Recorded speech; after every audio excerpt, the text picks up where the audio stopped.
Life in a world that keeps changing. Think that it's progress you're making. Copy and paste pretty faces all the time. Pictures so perfect we play. You have a lot to tell us about Nigeria, the way Nigeria is. So it would be nice if we listen to him. Odogu. Yeah. I would like us to tell us your name and what you have for us today. Well, like you rightly pointed out, my name is Odogu. My own Odogu is not guy name anywhere. It is my real name, Odogu Ihadimili. So what I have to say is that about Nigeria. Nigeria is no more working. We should tell ourselves the truth that Nigeria is no more working. So the best thing there, is to your tent, easy. Especially the Biafrans supposed to go on their own and start, depending on their faith. They should depend on their talents and try to do something for themselves. These Biafrans, they are highly talented, but they are being suppressed. And, suppressing talent is out of ignorance. In this advanced country, the best natural resources is human talent. So if somebody has a talent, government has to support him, to make that talent to be profitable to the masses. But in Nigeria, for instance, the government there is not supporting the people with talent. The people don't have the perspective because the country, the government don't offer those chances. Instead, they will suppress it. In fact, I'm trying to think that in Nigeria, what they are doing is, if you are clueless, if you are dumb, if you don't have any idea, then that gives you the chance to be in the government. And that means that the country remains backward. They are not going forward. So the best thing to do is to allow the Biafrans to go, so that African development should start from here. Personally, I am advocating for Pan-Africanism, but it has to start from somewhere. The Biafrans should start and lay the foundation of how the future will be. Because this man they call Nnamdi Kanu, he has a blueprint, that will make things work out fine. So we should try to utilize that his blueprint. It is very important. And what I have to say is that we should not allow the talent of that young man to get wasted. We should utilize the talent of that young man for the benefit of the youth, the future generation. I don't know why in Nigeria that people depend on the old and archaic people to start ruling the country. And when they are doing that, they bring out old ideas. Look at the whole countries, like Austria, for instance. The man who is ruling the country, I am older than him. He's a young man. Likewise, other advanced countries. We Africans, it is time for us to wake up. We should wake up, and try to know that we are the architect of our future. We should try to make sure that things are working out fine. Look at now. In the Western world, they are now trying to abolish the use of fuel, the use of diesel. They are like here in Germany, in 2035, no car company will ever produce a car that uses diesel and fuel. They have started now, making all these very provisions, giving amenities, incentives that will enhance that very electrical cars. What the Nigerians are doing, the Nigerians are there suppressing people who have talent. They are there even killing the youth. These youths you are killing, you don't know the talent they have. They may have the talent that will help the whole of Africa, but you are killing them. So it is very, very wrong. This time you are using now and clamping down who are agitating also.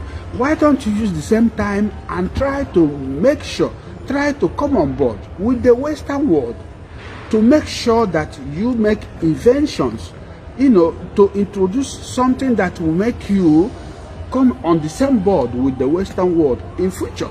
Because this is how the backwardness starts. The Western world now are going into electrical cars. You are there trying to clamp down agitators, the people who are telling you that this is not the right way to go. We should go the right way. Then what you are doing is you calm them down, you kill them. Who asked you to say that? That is not the right way to go. Please, my plea to the government of Nigeria is, let us wake up. Not even only the Nigerian government. The Igbos supposed to come together and assist and make sure that they have their own nation, just as Israel have their own nation, and then you'll be able to harness the talents of the people, the inventions, the ideas that people have. You make use of it for the interest of the people. That is the best way to go. This way we are going now, it is like we are chasing shadow and leaving the substance. This is a very wrong way. Let us forget all this madness of slavery and master relationship, slave and master relationship. It doesn't help us. Let us see everybody to be equal. In the Western world, they have this very ideology that every human being is equal by nature, because God created everybody. Why are you thinking you are better than me? I will go to the toilet and make my business there, and you say you will go like me. So nothing makes you different from me. You don't have two heads, and one day you will die and leave this world. Only God is greater than human beings because He created us. So we human beings should not play this master-slave relationship. It is madness. That is what I have to say about this. What do you have to say about Mazen and the card that is in Nigerian custody? Well, like I said, that is purely wrong. Mazen Nandekano should not be in prison.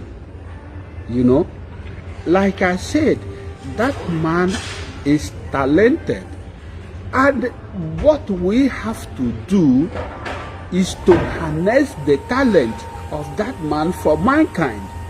He should not be in prison. And for crying out loud, the Geneva Convention of 1951 stated that when somebody is being hunted, he has the right to be safeguarded by other nations. Now, Mazen Nandekano's life was threatened in the Python dance. The federal government connived and wanted to assassinate him. Now, luckily for him, he escaped that attempt. And as he escaped it, he has qualified to be protected by all nations as somebody who is being hunted. That is the need. That is, it is people like him that convention of 1951 was enacted. He should be protected.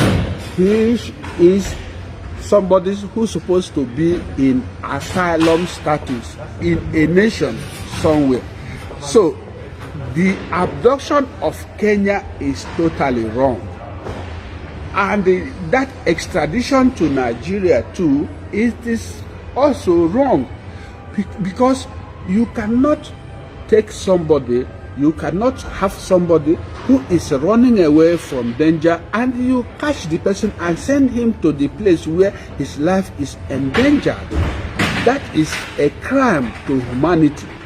You know, you see, what I am saying, because of that action of Kenya, the Kenyans supposed to be an enemy to Igbo man, because Kanu is an Igbo man and he is a leader, for instance. So you don't need to hand him over to the place where he is being hunted, where he is to be killed. What they did there is abomination, a crime against humanity. So that is what I have to say about that. And what again I have to say is this issue of revocation of his bail, this issue of jumping bail, somebody who is using that word, somebody who is pronouncing that word in his mouth is somebody who don't have conscience. Because you cannot say that somebody jumped bail when there was an attempt on his life, and because an attempt was made in his life, then he escaped. Now you expect him to come to the court. My question to somebody who is saying that he jumps bail, if the federal government had succeeded in killing him on that day of his court appointment, would the judge go and excavate him from the ground and they started to judge his mummy, his corpse? So what I am saying that he did not jump bail. The accusation of jumping bail is not for him. Instead, if the court is neutral, what the court would have done is that the court would have accused or charged the federal government for aiding and abetting, because their action led somebody who is to come to court to escape.